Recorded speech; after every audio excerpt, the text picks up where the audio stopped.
Hello, everyone. I am Rebecca, the community manager for Wooliand, and today I'm joined by Wallace, who is our pattern maker and technical designer. So, we are excited to talk to you all about petites. So, as you know, petites are going to be starting to trickle in January of 2026, and we have a few products that we are very excited to launch in petite. So, I am going to be interviewing Wallace today about that process a little bit. So, Wallace, thank you for joining me. Yeah, no problem. So, the first question I have for you to tell everyone about is basically about what inspired the team to prioritize this petite line, and then what does this milestone mean for Williant? So we have heard a lot of customer feedback. We take customer feedback very, very seriously at the company.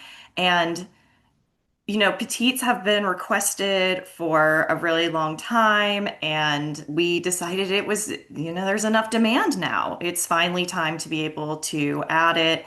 And I think it's a really exciting time for us that we feel like the brand is growing enough that we are going to go full force into this and try to make our petite customers very happy. I think they will be. So I'm really excited because I think it just marks like a big, a, a new chapter for us. Yeah, it's pretty exciting. Like, I think back over the years, like when we launched our first plus size items, that was really exciting.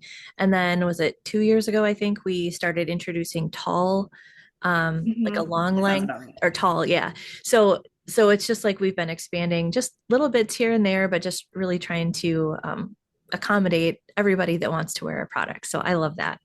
Um, so the next question I have for you is like basically for those who might not know, what makes a true petite pattern different from simply just shortening up the length of a garment? Yes. So this is a great question. The main I guess parts of the garment that we look at is not just, for example, on a pair of pants. I think a lot of brands make the mistake of saying, okay, for petite, all we're going to do, or petite or short, is all we're going to do is we're just going to chop the inseam a little bit shorter.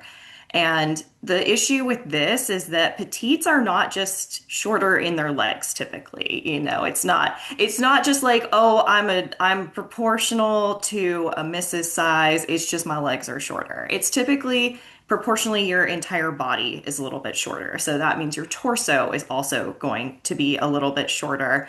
Your arm or sleeve length is going to be a little bit shorter as well. So I would say, in my opinion, a thoughtful petite addition would be looking at the entire body and not just a dress length or an inseam length. So for us, what that means is we have also reduced the rise a little bit on our pants. And as far as our dresses go, we have not only just shortened the at the hem of a dress, we also have made sure that we thoughtfully put the waist placement where we believe it proportionally belongs for petites as well. And also, we have shortened the sleeve lengths. That's awesome. Um, and then just this wasn't in our list of questions, so I'm totally putting Willis on the spot. But can you actually talk about if we have anyone on our team that is petite and like basically, how we're testing if this works for people? Yes, so we do have several members or several team members in the office who are petite. And so we have given them samples to wear test and provide feedback on, which gave us, a lot of really great data to work with. So yes, they Awesome. were they were our main wear testers for the expansion. Yeah, that's so great. Okay, so next question is how do you approach balancing the integrity of a beloved existing silhouette with the changes needed for petite sizing? So I'm just going to give an example of the Sierra dress, for example. That is one of our first, I think, three styles that is going to be coming in petite. So how did you keep Sierra Sierra, but also adjust it for petites? So Sierra is a little bit of an easier style to talk about because there's not a waist seam, but there are pockets. And so one thing that is like a thoughtful consideration that we did for petites is making sure that our styles that have pockets, we didn't want you to lose any pocket depth because we still want you to be able to put anything you want in that pocket. So instead, we just made sure to pay attention to not only the entire dress length, but also where the pocket placement is. So our pocket placements on petites are also just a little bit higher than our misses as well. Um, so yeah, again, going back to whenever we do any kind of, we call them a fit modifier. So if we do any kind of fit modifier or expansion at the company, like for example, when we added plus a few years ago, we our overarching goal is to make sure that essentially the garment looks the same on each body type that we make it for.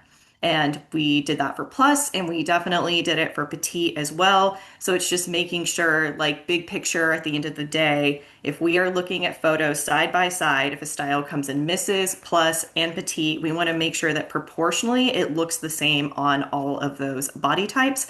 So that means adjusting a lot of different measurements to make sure that that happens.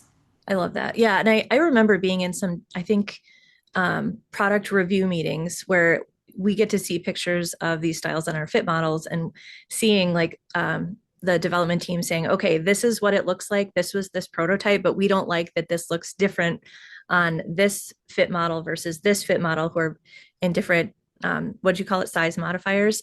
Yeah, fit So I, modifiers. yeah, so I hear the development team saying, okay, so what we are going to do is adjust this so that this will fit the same across the different size range that we have. So I really love hearing about that.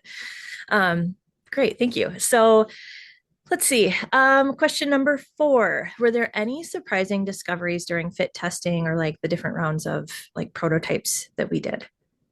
So, to give a little bit of background, my background for the 7 years prior to having this position was working for a sewing pattern company, which is, a completely different industry, but essentially the fit is still very important to the customer. And our customer service emails were a little bit different than our Wool&Co customer service emails because it was typically people writing in to ask me how to adjust the pattern for their own body. And from my experience of doing that, petite customers, not all, but a lot of them, not only just needed to bring up like a waist seam or an inseam, a lot of them actually would bring up the armhole. And therefore, when you raise the armhole of a garment, it also just the way that the pattern pieces are shaped, you also need to reduce the bicep in order to be able to have the sleeve fit back into the armhole again. Mhm.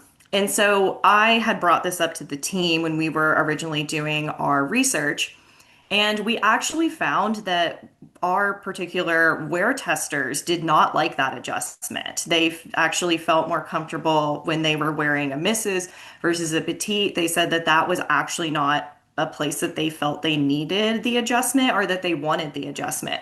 So originally, I thought that we were going to adjust that part of garments as well, but we found that it really was not necessary for our customer. So I guess where the armhole is placed, like the armhole depth is what we call it internally, and the bicep measurement are staying the same for our petite line, but the sleeve length is not.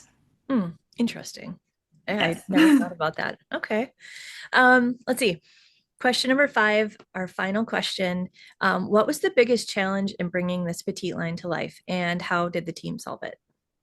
So I think just in general, something to note about the apparel industry or the fashion industry is that there are no rules. There are no, I joke that they're the fashion police. There are no fashion police. That does not exist. Each brand, you're allowed to make whatever decision you want.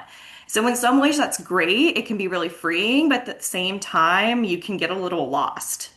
So each brand has to essentially decide how they want to tackle their own sizing. And a lot of times you just research your own customer and say, like, what body type does my customer have? What needs does my specific customer have?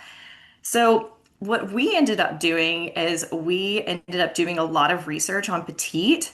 I used Reddit a lot. And by that, I mean, I just went into different threads for petites because technically, even though I'm 5'4", I would not consider myself a petite. They typically would not buy a petite size. So I'm a cusper is what I call them. So I went into Reddit and did a lot of research about what brands do petites really like? What are they doing right? What could they improve? And so essentially we ended up just going in and looking at a bunch of product from those brands. So we researched what do we think the brands are doing well? What could they improve upon? The number one thing we found is that none of these styles had pockets. So disappointing. We were like, we can't take away pockets from petites. That's ridiculous. Or, we didn't want to shorten a pocket for a pant. Again, going back to what I said earlier, we don't want you to just lose volume in your pocket. So essentially, the hardest part is just that you just have to decide on your own what you want to do. You use Yeah. your own math and your own data to decide what you think is right. Yeah. So how is the team feeling overall about, our first petite items coming out? Like we're what, a month and a half away, I think, from the first item. Yes, we're very, very close. Yeah. So I think we're all feeling very excited. I know I personally am feeling very excited about them. I think that the petite customer is going to be really happy with this experience. Yeah, and I know I have seen some of our team members wearing some of these petite prototypes and just being so excited and loving them for the Yes. last few months. So I'm just excited to see our customers get to experience that too. So, is there anything else you want to add? That's the end of the questions we had identified before. Anything else you want to say, or are you Yeah, feeling no, pretty like good? I said, I'm excited for our petite customer to try on our product. And again, we always listen to feedback. So if you try any of our new petite products, then feel free to provide feedback. And I hope you write lots of reviews because we definitely take those into consideration as well. Best place for customers to provide their feedback once they try a petite product. Is that going to be on the website on the review section, or where does the team go first to look for this feedback? We look both at the reviews and at the customer service emails. Okay, great. All Yeah. right. Well, thank you, Wallace. This has been amazing. So I appreciate your time and answers to these questions. So, bye, everybody. Have a good day.